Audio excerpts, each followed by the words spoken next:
قطر میں کل مختلف اسلامی ممالک کے سربراہان جمع ہو رہے ہیں. آج وزرائے خارجہ کا اجلاس تھا اور وہ دیکھیں گے کہ نیو یارک ڈیکلریشن جو ہے جس میں فرانس اور سعودی عربیہ نے یہ کہا اور وہ قرارداد جنرل اسمبلی سے منظور بھی ہو گئی کہ ایک فلسطینی ریاست جو ہے وہ قائم ہوگی دو ریاستی حل کی طرف. امریکہ نے اسرائیل کے ساتھ ویٹو کر دیا اس کو. 10 ملک اور کل ملا کے چھوٹے چھوٹے ملک. اور آج جو ہے وہ وزرائے خارجہ کل سربراہان مملکت اور پھر اس کے بعد اسی دوران دیکھنا یہ ہے کہ کیا حقیقتاً فلسطینی ریاست قائم ہونے جا رہی اور امریکہ اس کو قبول کر لے گا جس کا دارالحکومت مشرقی یروشلم ہو. کیسا ہونے جا رہا ہے حقیقتاً میرے ساتھ. اور پھر درمیان میں نیپال اور پھر ادھر وہاں پہ جو پریمیئر شی جن پنگ سے ملاقات کی کوششیں اور یہ رشیا اور نیٹو کے ممالک ایک طرف اور بھارت کے اوپر ٹیرفز کی جو ہے وہ نہ ختم ہونے والا ایک سلسلہ. پورٹو ریکو میں خبر آ رہی ہے کہ جناب وینزویلا کے اگینسٹ F-35 طیارے اتار دیے ہیں اور وہ مدورو جو ہیں نکولس مدورو اور برازیل جو ہے انہوں نے سزا سنا دی ہے اپنے سابق صدر کو 27 سال کی. بہت کچھ ہو رہا ہے بہت کچھ. اور ایک بار پھر میں نے ایک ایسے مہمان کو دعوت دی ہے جو اس پروگرام میں میں انہیں تکلیف دیتا رہتا ہوں اور وہ ابھی ویتنام جاپان اور ملکوں سے واپس لوٹے ہیں آج صبح ہی. اور ویتنام میں وہ جو ان کے 80 سالہ جو وکٹری پریڈ ویتنام میں ہوئی اس میں وہ شریک تھے. تو مشاہد صاحب السلام علیکم. ڈاکٹر صاحب it's a pleasure to be back in your programme. بڑی خوشی ہوئی. مشاہد صاحب آپ تو گئے وہ میں وہ دل تو نہیں چاہ رہا گنگنانے کو کہ رنگون والا گانا جو تھا لیکن یہ کہ ادھر جو ہے پیچھے آپ کے ویتنام میں بھی 80 سالوں کی ان کی فتح 3 سامراجی قوتوں کیا ماحول تھا کیا ماحول تھا. 10 کروڑ کی آبادی ہے اور ویتنام میں امریکہ نے 12 سالوں میں ہر 8 منٹ کے بعد ایک بم پھینکا تھا. ہر 8 منٹ میں متواتر یہ جو ویتنام لاؤس کمبوڈیا اس کے باوجود امریکہ ہارا. انہوں نے جاپان کو ہرایا. یعنی فال آف سائگون پہ ختم نہیں ہوا تھا معاملہ. نہیں پھر بڑھ گیا تھا. جاپان کو ہرایا فرانس کو ہرایا امریکہ کو ہرایا. 3 سامراجی قوتوں کو شکست دی ہے ویتنام نے. بڑی عظیم قوم ہے اور بڑی انسپائرنگ قوم ہے. اور میں نے کہا ان کو کہ پاکستانی قوم آپ کے ساتھ چٹان کی طرح کھڑی تھی. یعنی پھر یہ جنگ جو ہے پیسیفک کی یہ فرینچ انڈو چائنا تک پھیل گئی تھی. ایگزیکٹلی کیونکہ اس میں کمبوڈیا بھی شامل کر دیا انڈو چائنا کا جو سر اور پھر یہ لاؤس کا بھی. اور ان تینوں ممالک میں ڈاکٹر صاحب 12 سالوں میں ہر 8 منٹ کے بعد ایک امریکن بم گر رہا تھا. کین یو امیجن کہ چھوٹا سے ملک ہے آبادی ہے کتنا ہوا ہوگا زیادتی اور ظلم لیکن اس کے باوجود یہ لوگ کھڑے ہو گئے اور ایسے کھڑے ہیں. اور ان کی جو پریڈ دیکھی میں نے بڑی دعوت دی تھی ان کی کمیونسٹ پارٹی رولنگ پارٹی نے ان کے ٹاپ لیڈر سے بھی ملاقات ہوئی. تو لام جو نمبر 1 ہے ان کا اور بڑا حوصلہ ہوا ہمت ہوئی کہ ایک چھوٹا ملک بڑے ملک کو شکست کر سکتے. میں نے پھر بتایا خوشخبری میں کہ ہم نے بھی یہ کام کیا اسمالر اسکیل میں. ہندوستان نے کوشش کی جارحیت کی اور ہم نے اس کو پسپا کر دیا. خیر وہ مختصر عرصے کے لیے ہندوستان کا تھا طویل جنگ تو نہیں تھی لیکن اصولی بات یہ ہے کہ size does not equal strength. Size نہیں کہ چھوٹا ملک ہے تو وہ بڑے ملک سے مقابلہ نہیں کر سکتا. تو ویتنام ہو پاکستان ہندوستان کی مثال ہو افغانستان امریکہ افغانستان سوویت یونین کیوبا امریکہ. مشاہد صاحب ذرا بہت سارے موضوعات ہیں لیکن ذرا شروع کرتے ہیں غزہ اور فلسطینی ریاست جس کا دارالحکومت مشرقی یروشلم ہو. اور یہ ریزولوشن جو ہے نیو یارک ڈیکلریشن یہ منظور ہو گئی جنرل اسمبلی سے. اس کو ویٹو کیا 10 ملکوں نے لیکن یہ کہ اس سے پہلے جو مذمت تھی قطر پہ وہ اس کو امریکنز نے ویٹو نہیں کیا تھا although یہ کہ اس میں اسرائیل کا نام نہیں تھا. اس کے بعد آپ کو پتہ ہے ولی عہد اور وزیر اعظم جو ہیں وہ وزیر خارجہ اور وزیر اعظم قطر کے جا کے پریزیڈنٹ ٹرمپ سے ملے، اسٹیو وٹکوف بھی تھے، اور آج مارکو روبیو اسرائیل میں ہیں، اور وہ مشرقی یروشلم میں جو ہے وہ دیوار گریا جو ہے وہاں پہ وہ انہوں نے حاضری دی ہے، اور ساتھ ان کے نتنیاہو ویلنگ وال، اور ساتھ ان کے نتنیاہو، اور ساتھ ان کے اسرائیل میں امریکن ایمبیسڈر۔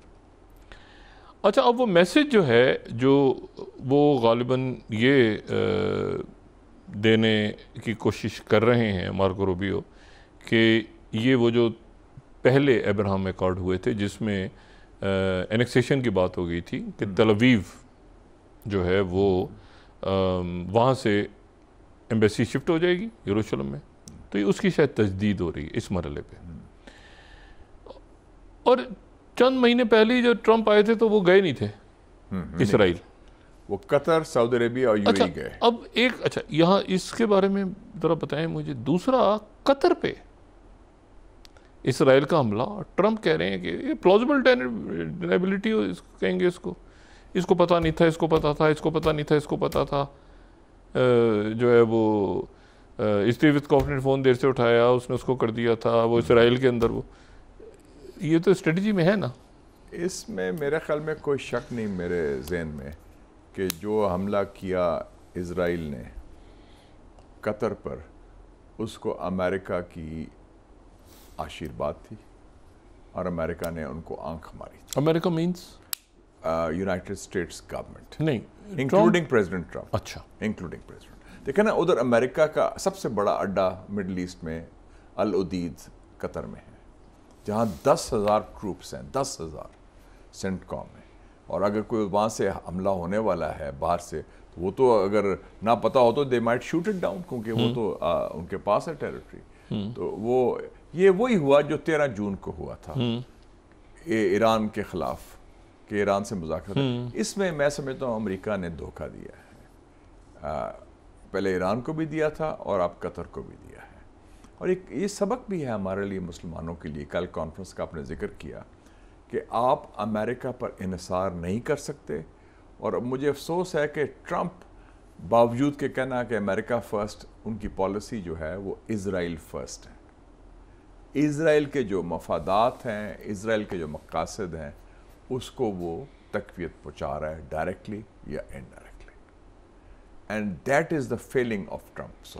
تو آپ یہ کہہ رہے ہیں کہ یہ بات غلط ہے کہ مطلب وہ تو اسی گوف اپ ہو گیا نا کہ پریزیڈنٹ ٹرمپ نے کہا میں نے فون کیا، میں نے وٹکوف سے کہا، وہ خود بھی وہ اس میں گڑبڑ ہو گئی تھی۔ وہ تو اطلاع ٹرکش انٹیلیجنس نے دی کوئی 20 منٹ پہلے کہ جی وہ حملہ ہونے والا ہے، ان کی انٹیلیجنس نے، اور اس لیے وہ ٹاپ لیڈرشپ وہاں سے غائب ہو گئی، ٹیلی فون رکھے اور چلے گئے، ہاں وہ نماز پڑھنے کے، ہاں، تو وہ بچ گئے، تو وہ تو ویری کلیئر تھا۔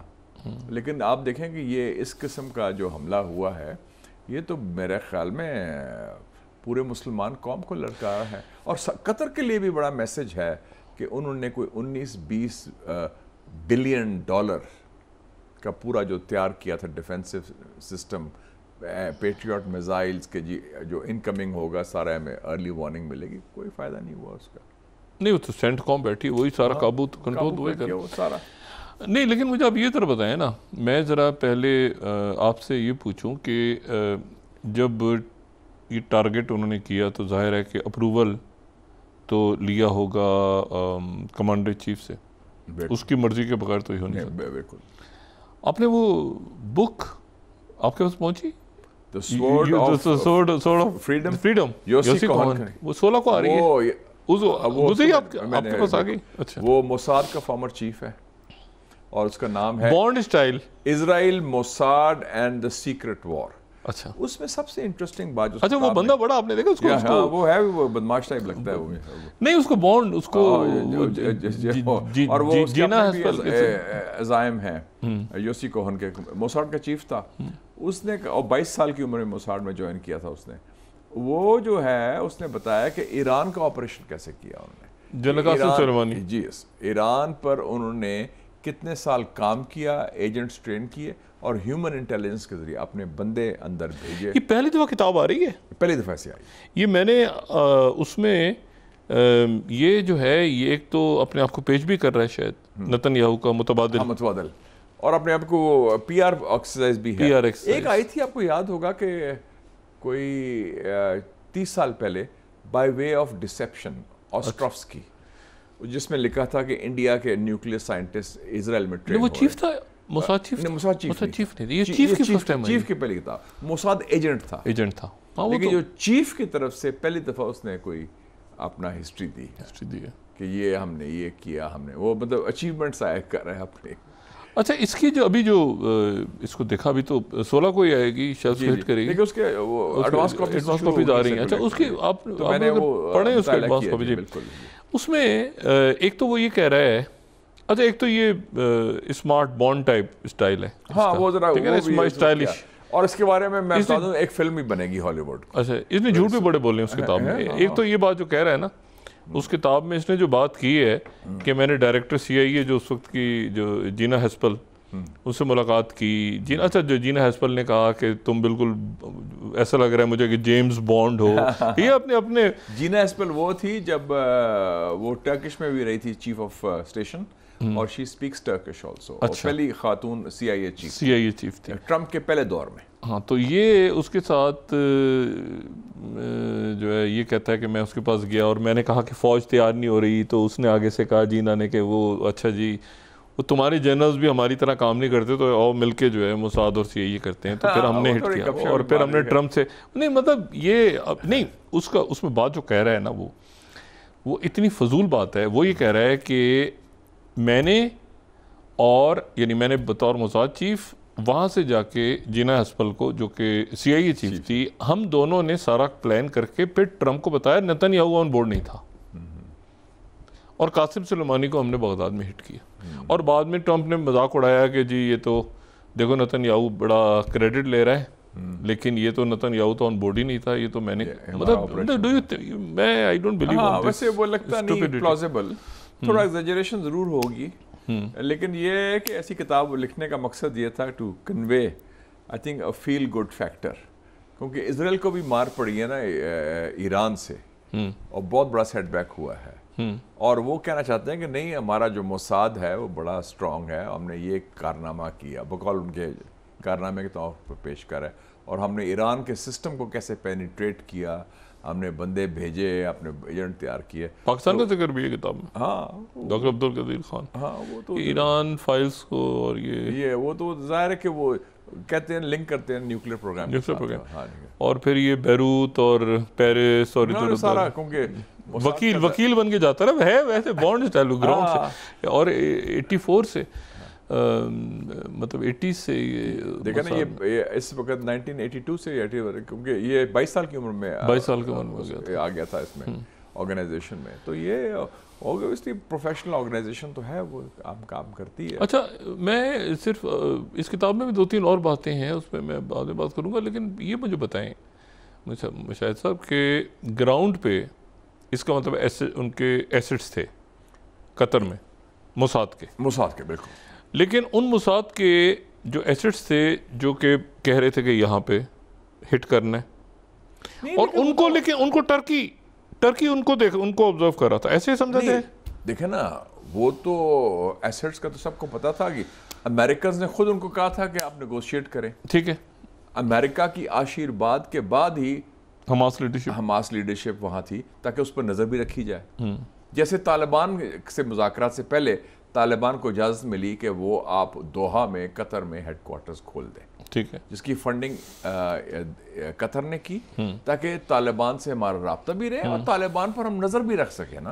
10 سال سے امریکنز کہہ رہے تھے، آپ کو پتا؟ ہاں کہ یہ تو اوباما دور سے ہو رہا تھا. اور دوسرا مقصد یہ تھا کہ طالبان کے دفتر کا کہ پاکستان سے بائی پاس کیا جائے، پاکستان میں نہ ہو، ادھر ہو، ادھر ہم کنٹرول بھی کر لیں گے، انفلوئنس کر لیں گے اور پاکستان کو سائڈ کریں گے. اچھا، کیونکہ وہ پاکستان پر ٹرسٹ نہیں کرتے تھے. اچھا، تو حماس کا تو وہ امریکنز سب کو پتا تھا کہ یہ یہاں میٹنگ ہو رہی ہے اور مذاکرات کے لیے تیاری ہو رہی ہے. تو یہ ایک بہت بڑی ڈسیپشن ہوئی ہے میں سمجھتا ہوں، اور بیک سٹیبنگ ہوئی ہے. نہیں لیکن اس میں آپ مجھے صرف ایک بات یہ بتائیں نا کہ یعنی یہ کس کی غلطی ہے؟ یعنی اس میں اتنا، یعنی دیکھیں اس نے یہ ہو سکتا ہے نا کہ نتن یاہو نے کہا ہو موساد کی طرف سے اور سینٹ کام پوری کی پوری آن بورڈ ہو، ٹھیک ہے نا، ان کی ٹیریٹری میں رپورٹس ابھی آ رہی ہیں کہ موساد نے اس آپریشن کا مخالفت کی ہے، جو میں ماننے کو تیار ہوں. ماننے کو تیار ہیں آپ؟ ہاں، اس لیے کیونکہ موساد اور قطر انٹیلیجنس کا بڑا قریبی تعلق ہے، اور قطر انٹیلیجنس ان کو پرووائڈ بھی کرتی ہوگی انفارمیشن کہ یہ فلانا لیڈر یہ کیا کر رہا ہے حماس کا، کیونکہ وہ ایک اوپن سسٹم میں رہتے ہیں، ان سے رابطہ بھی ہوتا ہے، تو ایک چینل آف کمیونیکیشن. یاد رکھیں انٹیلیجنس ایجنٹس کے لیے سب سے امپورٹنٹ بات کیا ہوتی ہے؟ انفارمیشن، کہ ہماری انفارمیشن کے سورس ختم نہ ہو. اب تو ختم ہو گیا نا انفارمیشن، وہ کون ٹرسٹ کرے گا موساد کو یا اسرائیل کو یا امریکہ کو؟ تو وہ اس لیے یہ نیتن یاہو کا اپنا تھا کہ میں گریٹر اسرائیل کی بدماشی نہیں تو نتن یاہو نے پھر بائی پاس کرتے ہوئے تو آرمی چیف کہہ رہا ہے کہ میں بھی آن بورڈ نہیں تھا، تو یہ کیا اسٹوپیڈیٹی ہے؟ نہیں، وہ تو خیر موساد کا چیف بھی نہیں تھا، آرمی چیف بھی نہیں تھا، تو میزائل کسے چلاتی؟ نہیں کرتا نا، وہ تو سیکرٹ کرتا ہے، لیکن اس نے، میں سمجھتا ہوں موساد کے چیف نے فون کیا ہوگا. آرمی کا تو he went along with what اس کے باس نے کہا، جو پرائم منسٹر ہے. نہیں تو سینٹ کام تو آن بورڈ، بیسکلی ان کی اگر ایئر سپیس میں داخل ہو رہے ہیں میزائلز قطر میں، جو جس پہ سینٹ کام کا بہت بڑا بیس بھی ہے، تو آپ کے خیال سے، اور وہ ظاہر ہے کہ مختلف ملکوں کی، کوئی کہہ رہا ہے کہ عراق سے آیا ہے، کوئی کہہ رہا ہے سعودی عربیہ کراس کیا، وہ مختلف باتیں چل رہی ہیں. وہاں سے کیا ہوگا. اچھا نہیں تو آپ کے خیال سے سینٹ کام کو پتہ ہی نہیں تھا؟ بالکل پتہ تھا. امریکہ کی ملی بھگت کے بغیر یہ ممکن نہیں تھا. اس میں پورا انہوں نے آنکھ ماری تھی کہ ٹھیک ہے آپ کر لیں، اور بلکہ انہوں نے کہا بھی کہ ہاں جی حماس کو ہم اس کو ایلیمنیٹ کرنا چاہتے ہیں، سارا کچھ ہے. تو یہ امریکہ کی فورن پالیسی اب فیل ہو گئی ہے ٹوٹلی مڈل ایسٹ میں. وہ جو پلان تھا نا کہ جی ابراہیم اکارڈز کا، کمپریہنسو پیس کا، وہ پاسبل نہیں ہوگا، کیونکہ امریکہ پر اعتماد اٹھ گیا ہے، وہ ٹرسٹ اٹھ گیا ہے. یہ تو امریکہ فیسیلیٹیٹ کر رہا ہے، یہ تو امریکہ اسرائیل کا پٹھو بنا ہوا ہے، امریکہ اسرائیل کے ایما پر یہ ساتھ کر رہا ہے. اور امریکہ کی پالیسی تو امریکہ کی نہیں ہے، اٹس اسرائیل فرسٹ. اسرائیل کے مفادات، اسرائیل کے، اس کو فوقیت دے رہا ہے، اس کی اہمیت دے رہا ہے. That's very clear. تو یہ امریکنز کے لیے بہت بڑا سیٹ بیک ہے. اور اس لیے میں چاہتا ہوں کہ کل کی جو کانفرنس ہے، اس میں کوئی ہمارے جو مسلم لیڈرشپ ہے، عرب لیڈرشپ ہے، دم کا مظاہرہ کرے، ہمت کا مظاہرہ کرے، اور کوئی کانکریٹ، ورنہ یہ ہو جائے گا گفتن نشستن برخاستن. یہ نہیں ہونا چاہیے.